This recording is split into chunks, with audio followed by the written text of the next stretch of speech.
नमस्कार दोस्तों, स्वागत है आपके अपने चैनल द हॉन्टेड रेडियो में। फिर एक बार हाजिर हूँ एक और अनोखी और डरावनी कहानी लेकर। तो अपने अपने हेडफोन्स लगाइए और मज़ा लीजिए आज की इस कहानी का। आज की कहानी भी बहुत ही पुरानी है, तकरीबन 50 के दशक की होगी। ये कहानी शुरू होती है एक छोटे गांव से जिसका नाम था मलनपुर। मलनपुर एक छोटा मगर बहुत ही सुंदर गांव था। जब सुबह सूरज उगता तो ऐसा लगता जैसे पहाड़ों के बीच से सूरज ऊपर चढ़ रहा हो। काफ़ी खूबसूरत माहौल था उस गांव का। गांव में करीब 50-60 घर थे। लोगों में काफ़ी अपनापन था। हर कोई एक दूसरे पर जान छिड़कता था। तब मलनपुर गांव के मुखिया थे श्री रविंद्र चौधरी जी। वो भी एक काफ़ी दयालु इंसान थे। गांव के सारे लोग उन्हें बहुत मान देते थे। चौधरी जी का एक लौता बेटा था जिसका नाम था राघव। तब राघव शहर में पढ़ाई कर रहा था। गांव में सब कुछ सही चल रहा था, पर अचानक से वो गांव शापित बन गया। पूरे गांव में डर का एक माहौल छा गया था। हर पूर्णिमा को गांव के एक एक आदमी अचानक से गायब होने लगे और उसके कुछ दिन बाद उनके अधजले लाशें गांव के कब्रिस्तान में मिलते थे। लोगों को कुछ समझ में नहीं आ रहा था। गांव में कुल 4 लोगों की मौत हो चुकी थी अब तक। एक दिन गांव का एक लड़का जिसका नाम था श्याम, उसने मन ही मन ठान लिया इस गुत्थी को सुलझाने के लिए। अगले पूर्णिमा की रात श्याम खाना खा के अपने घर के बाहर टहल रहा था कि तभी अचानक से उसकी माँ ने उसे घर में अंदर आने को कहा। श्याम ना चाहते हुए भी घर के अंदर चला गया। लेकिन रात को सबके सो जाने के बाद श्याम चुपके से घर से बाहर निकला और गांव के उसी कब्रिस्तान की ओर बढ़ने लगा।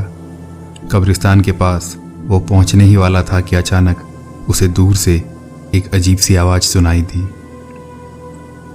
श्याम थोड़ा चौकन्ना होकर एक पेड़ के पीछे छुप गया। कुछ ही देर बाद वो आवाज़ उसके पास आने लगी। श्याम अपनी नज़र रास्तों पर ही गड़ा कर बैठा हुआ था। तभी उसने देखा 4 आदमी एक लाश को कंधे पर उठाकर ले जा रहे हैं कब्रिस्तान में। पर सबसे डरावनी बात तो ये थी कि उन चारों लोगों के पैर नहीं थे और उन सब के चेहरे अधजले हालत में थे। पर यह क्या, उन्होंने जिस लाश को उठाया था वो जिंदा आदमी था और छटपटा भी रहा था। और वो उसके गांव का ही एक आदमी था जिसका नाम था नितिन। शाम के देखते ही देखते उन चारों ने नितिन को चिता पर लिटा दिया और आग लगा दिया और नितिन चिल्लाने लगा। शाम दौड़ते हुए नितिन को बचाने चला गया और श्याम ने नितिन को चिता से उतारा तो देखा वो रस्सियों से बंधा हुआ था। आखिरकार श्याम ने नितिन को बचा ही लिया। फिर उन चारों में से एक आदमी ने अजीब से तरीके से कहा, तूने तो इसे बचा लिया, पर तुझे कौन बचाएगा? ये कहते ही चारों आदमी अचानक गायब हो गए। फिर दोनों श्याम और नितिन गांव वापस लौट आए। अगले दिन पूरे गांव को श्याम ने ये बात बताई। नितिन के घर वालों ने भी श्याम को शुक्रिया अदा किया। पर अब मौत श्याम के ऊपर मंडरा रही थी। किसी को भी पता नहीं था कि अगले पूर्णिमा को क्या होने वाला है। दिन कटते गए और फिर एक बार पूर्णिमा की रात आई। चांद आसमान में बहुत ही खूबसूरत लग रहा था, पर गांव में लोग डरे सहमे अपने अपने घर में थे। गांव में चारों ओर सन्नाटा पसरा हुआ था। गांव के सारे रास्ते एकदम खाली पड़े हुए थे। फिर सवेरा हुआ और श्याम के घर से चिल्लाने रोने की आवाज़ें आने लगी। सारे गांव वाले श्याम के घर पहुंचे तो पता चला कि श्याम अपने कमरे में से गायब हो गया है। कुछ लोग गांव में श्याम को ढूंढने लगे और कुछ गांव के बाहर गए। ठीक दोपहर को उन लोगों को श्याम की अधजली लाश कब्रिस्तान में मिली। अब लोगों में काफ़ी खौफ फैल गया था। अब तो लोग अपने खेतों में भी जाने से घबराने लगे। लोगों ने कुछ तांत्रिक को भी बुलाया, पर उन्हें भी कुछ पता नहीं चला। फिर गांव के पंडित जी ने सबके हाथों में एक एक धागा बांध दिया, पर उसका भी कोई ज़्यादा फायदा नहीं हुआ। लोग अब भी मर रहे थे पूर्णिमा की रात को। फिर एक दिन शहर से एक चिट्ठी आई चौधरी जी के यहाँ। चिट्ठी पढ़ते ही चौधरी जी एकदम खुश हो गए, क्योंकि वो चिट्ठी उनके बेटे राघव का था। वो अगले कुछ दिनों में गांव आने वाला था। कुछ ही देर बाद चौधरी जी अचानक डर गए और कहा, नहीं, गांव में तो खतरा मंडरा रहा है, राघव शहर में ही ठीक है। पर वो राघव को मना भी कैसे करते, वो तो ट्रेन में रवाना भी हो चुका होगा। अब चौधरी जी को डर सताने लगा कि कहीं रास्ते में राघव के साथ कुछ बुरा ना हो जाए। किस्मत की बात है कि राघव पूर्णिमा को ही गांव में पहुंचने वाला था, वो भी रात को। ये सब सोचते सोचते चौधरी जी बेहोशी हो गए।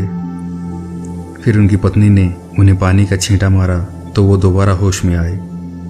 पूर्णिमा वाले दिन शाम को ही चौधरी जी कुछ लोगों के साथ रेलवे स्टेशन चले गए अपने बेटे को लेने।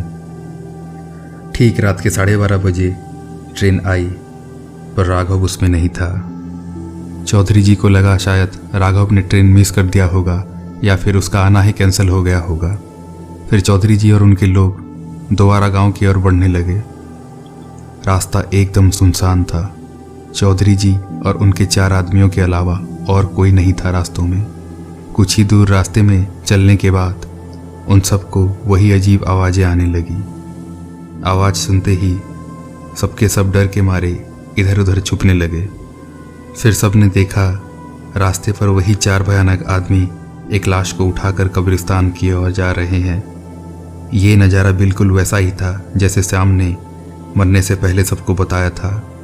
वो चारों कब्रिस्तान में दाखिल हुए और चिता पर उस लाश को रख दिया। इस बार भी वो लाश नहीं, वो एक जिंदा इंसान ही था जो कि छटपटा रहा था और अपनी जान की भीख मांग रहा था। ये देखते ही चौधरी जी तुरंत चिल्लाते हुए चिता के पास पहुंच गए, क्योंकि वो छटपटाता हुआ इंसान उनका बेटा राघव ही था। चिता के पास पहुंचते ही चौधरी जी ने देखा चिता पर तो कोई नहीं था। ये देखकर वो काफ़ी घबराए। तभी कुछ ही पल में वो चारों भयानक आदमी चौधरी जी को पकड़कर उसी चिता पर लिटा दिया और चिता को आग लगा दिया। ये पूरा नज़ारा चौधरी जी के साथ आए हुए लोग चुपचाप देख रहे थे, क्योंकि उनमें हिम्मत ही नहीं थी चौधरी जी को बचाने की। और देखते ही देखते चौधरी जी राख में बदल गए। चौधरी जी के मरने के बाद गांव में फिर कुछ नहीं हुआ। सब पहले की तरह सामान्य हो गया। इसके कुछ महीने बाद गांव में एक सिद्ध योगी आए थे। तब सारे गांव वालों ने योगी जी को पूरा वाकया बताया और पूछा कि आखिरकार वो 4 लोग कौन थे जो गांव में हर पूर्णिमा को किसी न किसी को मार देते थे।